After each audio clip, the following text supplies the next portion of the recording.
បាទសួស្តីបងប្អូនទាំងអស់គ្នាមានបងមួយចំនួនគាត់បានសួរមក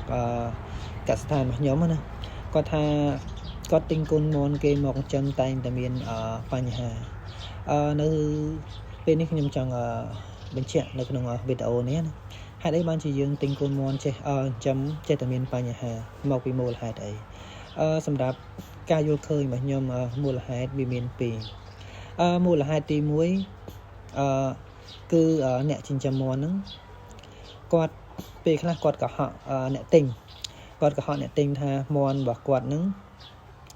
បានធ្វើវ៉ាក់សាំងហើយគ្រប់ចំនួនហើយអញ្ចឹងបងយកទៅចិញ្ចឹមទៅអត់បញ្ហាទេអញ្ចឹងពេលខ្លះមានអ្នកលក់មាន់ស្រែយើងណាមួយចំនួនតូចហ្នឹងគាត់កុហកអតិថិជនរបស់គាត់ហើយពេលខ្លះមិនមែនកុហកតែរឿងការធ្វើវ៉ាក់សាំងទេពេលខ្លះគាត់កុហកតាំងពី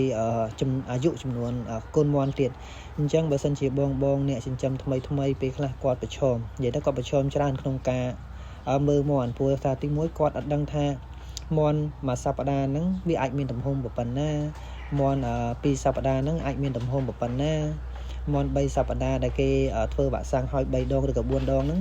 តើទំហំវាប៉ុណ្ណាអញ្ចឹងពេលខ្លះគាត់អ្នកចិញ្ចឹមមាន់ថ្មីគាត់ពិបាកក្នុងការមើលអញ្ចឹងបញ្ហាគឺសម្រាប់អ្នកទិញ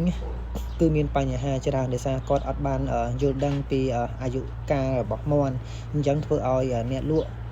មួយចំនួនតូចហ្នឹងគាត់គេងអាហ្នឹងនិយាយថាគាត់គេងចំណេញឬក៏គាត់កុហកអតិថិជនរបស់គាត់បញ្ហាទី2មួយទៀតហ្នឹងគឺបញ្ហាលើអ្នកចិញ្ចឹមខ្លួនឯងផ្ទាល់ពេលខ្លះអ្នកលក់គាត់បានធ្វើត្រឹមត្រូវអស់ហើយប៉ុន្តែជាក់ស្ដែងគាត់យកទៅចិញ្ចឹមគឺគាត់ទី1គាត់អត់បានរំលឹកខ្លួនឯងបន្ថែមទៀតទី2គឺការថែទាំគឺការយល់ដឹងពីតម្រូវការរបស់មាន់ផ្សេងហ្នឹងក៏គាត់អត់យល់ដឹងទេអញ្ចឹងនៅពេលដែលគាត់យកទៅចិញ្ចឹមរយៈពេលមួយសប្តាហ៍ឬក៏កន្លះខែក្រោយហ្នឹងមាន់ចាប់ផ្ដើមមានបញ្ហានៅពេលដែលមាន់ចាប់ផ្ដើមមានបញ្ហាគាត់អត់សិក្សាថាមកពីបញ្ហាខ្លួនគាត់ទេគាត់គិតថាបញ្ហាមកពីអ្នកលក់ហ្នឹងធ្វើវ៉ាក់សាំងមាន់គាត់ហ្នឹងមិនគ្រប់ចំនួនបានមាន់គាត់ចេះតែមានបញ្ហាអញ្ចឹងសរុបមកគឺវាមានចំណុចទាំងពីរនិយាយទៅទាំងអ្នកលក់ទាំងអ្នកទិញអញ្ចឹងបើសិនជាបងអ្នកចិញ្ចឹមមាន់ថ្មីអញ្ចឹងព្យាយាមរកប្រភពអ្នកកន្លែងនៃចិញ្ចឹមច្បាស់លាស់មុននឹងសម្រេចចិត្តទិញកូនមាន់មកចិញ្ចឹមណា